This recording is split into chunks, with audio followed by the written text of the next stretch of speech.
तकरीबन 3 साल तो ऊपर समय हो गया जी। इस जंगल को लगाए हुए तकरीबन 3 साल से ज्यादा समय हो गया है। यह हमारे गांव दीवाना की 1 एकड़ नहरी जमीन है। टाली, सहतूत, बेरी, बबूल जो पंजाब के रवायती पेड़ हैं, वो सब यहाँ पर लगे हुए हैं। इस जमीन के सामने ही 9 कनाल जमीन और है। उसमें बहुत ज्यादा कचरा फेंका हुआ था। खाली पड़ी जमीन में लोग कूड़ा फेंक जाते थे। फिर हमारे गाँव की पंचायत और साथ वाले गाँव शीनीवाल के नौजवानों ने साथ मिलकर मीटिंग की और सबने कहा कि हम उस जमीन को साफ करके उसमें भी पेड़ पौधे लगाएं। अब उस जमीन को साफ करने का काम चल रहा है। जो कचरा वहाँ पर फेंका हुआ था उसे जमीन के नीचे दबा दिया है और वहाँ पर मिट्टी डालकर जगह का लेबल करने के बाद उसमें पेड़ लगाना शुरू करेंगे। सफाई के लिए जेसीबी लगाई हुई है, उसे भी हमने खुद के खर्चे पर लगाया हुआ है और गाँव के लोगों ने भी इस काम के लिए फंड दिया है। हमारा सारा काम सभी के साथ मिलकर चल रहा है।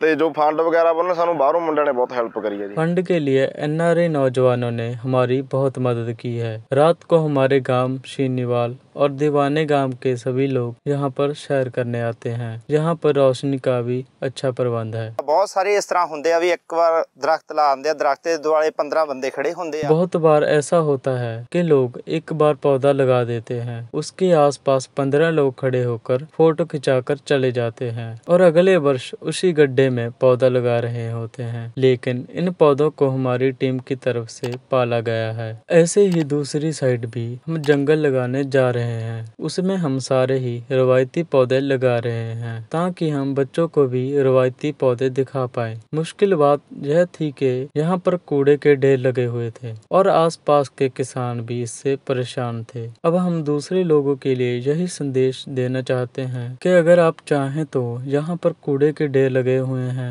उसे भी हम इतना सुंदर बना सकते हैं। ਅਸੀਂ ਸਾਈਕਲਿੰਗ ਕਰਦੇ ਆਂ ਤੇ उस दौरान ਅਸੀਂ इस सड़क पे आए। हम इस सड़क पर साइकिलिंग करने आते थे। उस समय हमने देखा कि सड़क के एक तरफ तो जंगल लगा हुआ था और इसी के सामने खाली जमीन जहाँ पर कचरा फेंका जा रहा है। तभी हमने यहाँ पर जंगल लगाने के लिए अपने आसपास के गांव के लोगों से बात की और अब हम यहाँ पर जंगल लगा रहे हैं। ऑक्सीजन तो सभी को चाहिए। मैं कहूँगा कि पौधे और जंगल लगाने के लिए एक मुहिम बननी चाहिए ताकि समाज के लोगों तक एक अच्छा मैसेज पहुँचे।